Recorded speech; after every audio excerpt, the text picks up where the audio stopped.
By the seventh day of the operation in Ukraine, the Russian military has changed its tactics, both in terms of conducting military actions and its attitude towards the civilian population.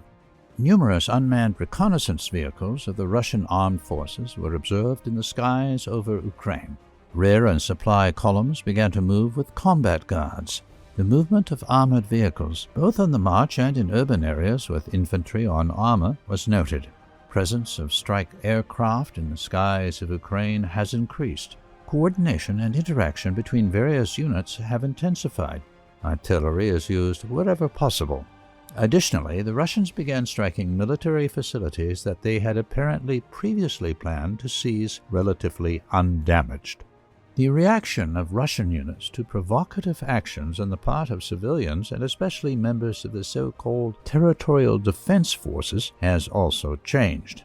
Kiev urges civilians to resist by forcefully throwing Molotov cocktails at vehicles, blocking roads, and launching surprise attacks, approaching under the guise of peaceful intentions.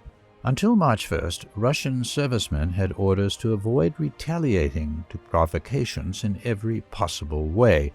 Now the order seems to have changed. Russian units have started to act in accordance with the standards of behavior on enemy territory. For example, on March 1st, in response to an ambush by units of the territorial defense near Kherson who attempted to throw Molotov cocktails at a Russian convoy, brutal retaliatory fire was opened on the enemy. Video records at least 10 dead. The change in the tactics is attributed to the experience of the first 5 days of the conflict and the fact that combat generals and senior officers with extensive experience of combat operations in various regions were brought in to command. The Ukrainian authorities refused to provide evacuation assistance to their population. Residents in Kiev are being given up to the mercy of fate. The railway station is jammed. Police and law enforcement forces are absent. Looting and chaos are on the rise. Russian units are in no hurry to enter the capital. They're expanding the zones of control around it. Russian troops are now close to Brovary, where they have gained a foothold. On March 1st, Russian forces entrenched on the outskirts of Kharkiv amid heavy missile and bombing strikes against key military infrastructure facilities. There is intermittent exchange of fire in the outskirts. The city administration rejected negotiations on the opening of a humanitarian corridor. Units of nationalist battalions shoot at cars of civilians that try to leave the city. DPR and Russian units have completely surrounded Mariupol. Almost all of the neighboring settlements are under the control of Eurasian coalition forces. The humanitarian corridors will be open until the end of March 2nd. After that, the final mopping up of the city is likely planned. Fighting is going on in Volnovaka, the key stronghold of Kiev in Donbass.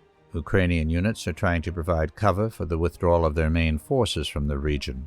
The DPR military officially confirmed that the headquarters of the Ukrainian Task Force North was completely destroyed.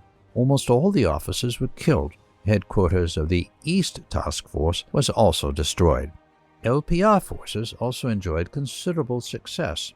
As of March 2nd, Starobelsk and a number of nearby villages were liberated. Progress is being made towards Severodonetsk and Rubishny. Svavtovo has been blockaded. Russian troops reached Izium and entrenched their attack positions. Meanwhile, Russian forces are breaking through defenses near Vasilivka, the stronghold that covers Zaporizhia. Losses on all sides are reported.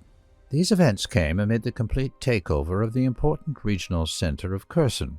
The administration is cooperating and doing its best to maintain a peaceful situation in the city with the help of the Russian armed forces.